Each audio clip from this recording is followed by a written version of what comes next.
We'd barely unpacked our boxes when our new neighbor slapped me with a lawsuit. She was sobbing and screaming that my son had assaulted her daughter. My Tiffany just turned 18, and that sick pervert Buddy ruined her. That worthless piece of trash should get the death penalty. Her daughter backed her up, saying it was definitely my son. Buddy said he'd choke me if I didn't take my clothes off. I was so scared. The jury and everyone watching went crazy, demanding my son get punished hard. Buddy's a total jerk. Lock him up. Don't let this monster get away with it. But when the judge called my son to testify, everyone in the courtroom just froze. You, Cassandra, your bastard son had the guts to attack my daughter, but he's too chicken to show up in court. You can't hide him forever. I won't let this go. Your son needs the death penalty, and you two owe my daughter $2 million.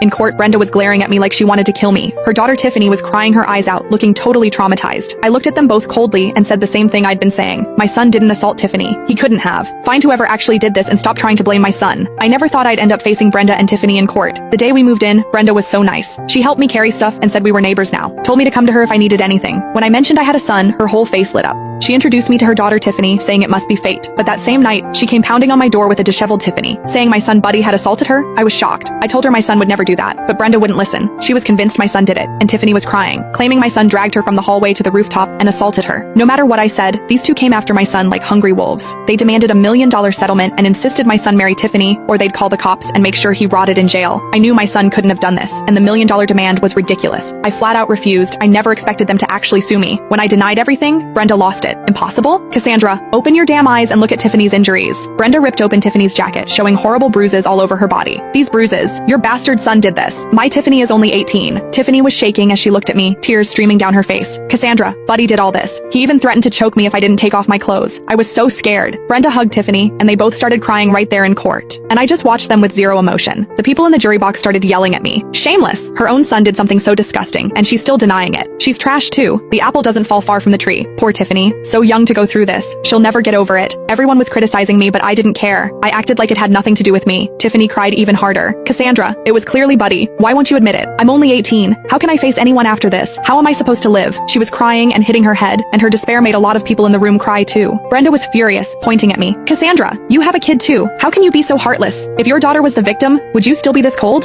I laughed. My son's being accused of something he didn't do. What's wrong with defending him? I knew for a fact that my son Buddy was absolutely incapable of doing something this insane, but they just thought I was making excuses. The whispers from the jury got louder. This woman is the worst. She's lost all sense of right and wrong just to protect her son. If the mother's this shameless, imagine what the son's like. The courtroom turned into chaos. The judge frowned and banged his gavel. Order. Since both sides are saying different things, present your evidence. Tiffany's lawyer immediately stood up. Your Honor, my client has plenty of evidence proving that the defendant Buddy assaulted my client Tiffany. She told Tiffany to describe what happened that night. Tiffany took a deep breath and started talking, her voice shaking. That night at 10 o'clock, I was walking home from tutoring. The elevator in the building was broken, so I had to take the stairs. When I got to the 26th floor, someone suddenly covered my mouth from behind. I struggled, but Buddy was really strong. He dragged me straight to the rooftop and threatened me to play with him. I raised an eyebrow. How do you know for sure it was my son Buddy? Tiffany looked at me, choking back tears. I definitely know. I saw his face. Buddy forced me to take off my clothes, and I kept shaking my head no, but he just grabbed my neck. He said he'd choke me to death if I didn't do what he wanted. I was too scared, so I had no choice. By now she was crying so hard she could barely breathe, clutching her clothes. Everyone felt sorry for her, but I knew she was lying. I called her out. Tiffany, you're lying. Tiffany flinched, trembling, then screamed back at me. Lying? Cassandra, why would I lie about something like this? Why are you being so cruel and pushing me? Just look at my injuries. Look at what your son did to me. She frantically tore at her clothes, showing more bruises. Tiffany's lawyer hugged her and scolded me. How dare you say my client is lying? Tiffany's injuries are proof. Your baseless accusation is victimizing her all over again. I looked coldly at the angry lawyer. If she had really seen my son, she wouldn't be saying such ridiculous things. The day we moved in, the only kid Brenda and Tiffany saw was me. My son Buddy had never shown his face to them, not once.